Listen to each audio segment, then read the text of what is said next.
जय डुग्गर जय डोगरी महाराज। अज मैं तुसें परतियै एक कविता सुनान लगा जेह्दा शीर्षक है गवा दा चाऽ। बड़े बड़े चाऽ होंदे लोकें गी। असें भी इक चाऽ चढ़ेआ भाई गौ पालने आं, कन्नै गौ माता दी सेवा ते कन्नै घरै दुद्ध होई जाग। ते एह् कविता जे तुसें शैल लग्गे ते जरूर इसी लाइक करेओ ते शेयर भी करेओ अग्गें। आखदा पतला पानी पी पी दुद्ध मुट्टी होई गेदी ही बुद्ध।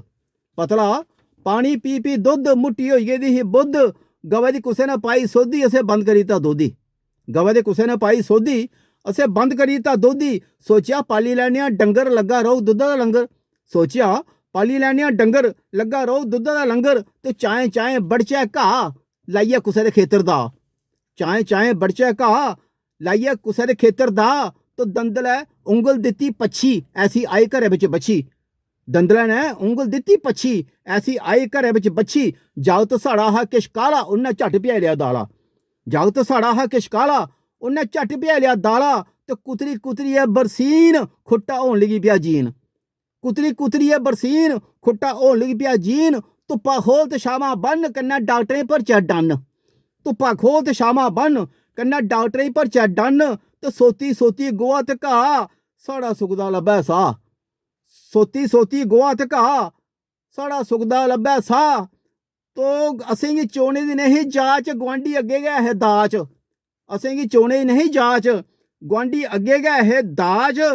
तो मसेआ मसेआ सिक्खे चज्ज ते फिटियै गौ बनी गेई मज्झ। मसेआ मसेआ सिक्खे चज्ज ते फिटियै गौ बनी गेई मज्झ।